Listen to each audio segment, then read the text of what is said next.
আসসালামু আলাইকুম রহমতুল্লাহ। বাইকার্স কেমন আছেন? মিন্টু অটো সার্ভিস সেন্টারের পক্ষ থেকে আন্তরিক শুভেচ্ছা ও অভিনন্দন। আশা করি সকলেই ভালো আছেন।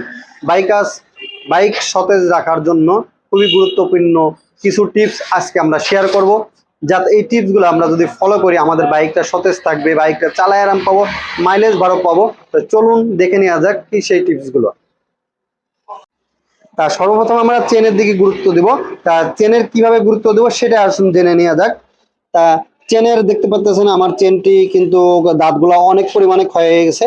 তা এটা কিন্তু 32,000 প্লাস বাইকটা আমার রাইড করেছি এই চেন স্পকেট দিয়ে, স্টক যেটা ছিল ওইটাই। তা আমার চেনটা আমি যেভাবে মেনটেনেন্স করে আসছি এতদিন, সেটা হচ্ছে আমরা প্রতি 1000 কিলোমিটার পর পর আমরা এই চেনটা ক্লিন করে দিই। ক্লিন করে আপনার গিয়ার অয়েল দিই। আমি আপনার চেন লুপ ইউজ করেন, আপনারা চেন লুপ ইউজ করতে পারেন কিংবা গিয়ার অয়েল ইউজ করতে পারেন।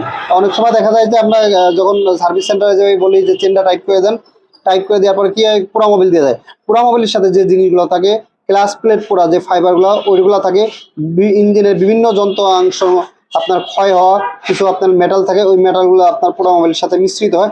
ওইটা চেনে দিলে কিন্তু চেনটা আপনার দীর্ঘস্থায়ী টেকসই হবে না, এবং কি কিছুদিন পর দেখবেন ক্যাটাস ক্যাটাস ফটাস ফটাস করে শব্দ করে।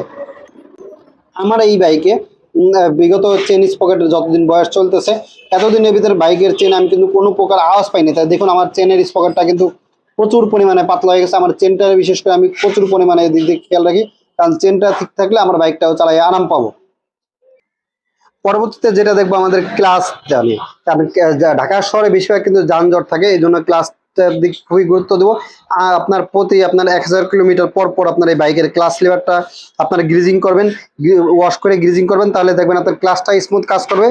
সেক্ষেত্রে আমরা বাইকটাও চালাই কিন্তু আরাম পাবো। আর ভুলেও আপনার এই কেবিলের ভিতরে কেরোসিন তেল দিয়ে ওয়াশ করবে না, পারেন যদি WD-40 দিয়ে ওয়াশ করবেন, নাহলে ওয়াশ করার কোনো প্রয়োজন নেই। পরবর্তীতে যেটা আমরা দেখবো সেটা হচ্ছে আমাদের অ্যাক্সেলেটর নিয়ে। জামের ভিতরে দেখা যায় যে আপনার অ্যাক্সেলেটর চাপতে চাপতে কিংবা বেশ কিছুক্ষণ অ্যাক্সেলেটর চাপতে চাপতে আমাদের হাত ব্যথা হয়ে যায়। এই জন্য কিছুদিন পর পর আপনার প্রতি 1000 কিংবা 1500 কিলোমিটার পর পর এর ভিতরে আপনার অয়েলিং করব। তারপরে আপনার এই থ্রোটল বরাবরে যে বরাবর আপনার যেটার ভিতরে তার লাগে এই বরাবরটা গ্রিস করবো, মানে ভিতর সাইডটা, এই বরাবর বলতে ভিতর সাইডটা যেটার ভিতরে অ্যাক্সেলেটর তারটা লাগে ওইটা। তারপরে আমরা যেটা দেখবো আপনার এটা আমাদের ব্রেক ক্যালিভার। তাই এই ব্রেক ক্যালিভারে আপনার দুইটা বুশ আছে, এই জায়গায় একটা বুশ এবং নিচে একটা বুশ। এই দুইটা বুশই আমরা কিন্তু গ্রিজিং করব। আপনার এটা যদি গ্রিজিং না করে আপনাদের চাক্কা, আমাদের চাক্কা যেটা আছে চাক্কা কিন্তু ফ্রি ঘুরবে না, চাক্কাটা কিন্তু কিছুদিন পর পর দেখবেন জ্যাম করবে। এই জন্য আমরা এটা প্রতি 2 থেকে 2500 কিলোমিটার পর পর এইগুলো আপনার গ্রিজিং করে নিব।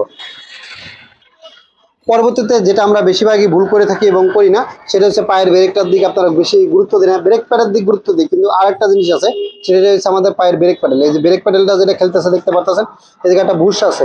এই জন্য এই ব্রেক প্যাডেলে এটা প্রতি 2 থেকে 3000 কিলোমিটার ভিতরে আমরা এটা খুলে ওয়াশ করে ক্লিন করে তারপরে আপনার এটা গ্রিজিং করে নিব। তাহলে আপনারা দেখবেন ব্রেকটা করতে অনেক আরামদায়ক হবে। অনেক সময় দেখা যায় যে আমাদের অনেকে বলে থাকেন যে ব্রেকটা ঠিকভাবে কাজ করতেছে না, আগের মতো আর যেরকম ব্রেকিংটা পাই না। পাবেন কেন? এই যেভাবে যদি আপনার পানি গিয়ে জাম হয়ে যায় তখন ব্রেকটা আগের মতো আর পাবেন না।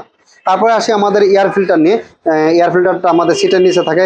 প্রতি আপনার যখনই আমরা ইঞ্জিন অয়েলটা চেঞ্জ করবো তখন এয়ার ফিল্টারটা আপনার দেখে নিব, ক্লিন করে নিব।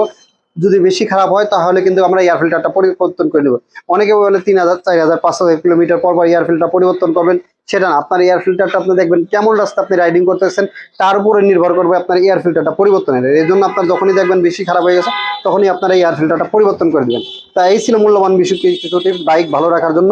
তাই ভালো থাকবেন, সুস্থ থাকবেন, লাইক করবেন এবং শেয়ার করবেন। আল্লাহ হাফেজ।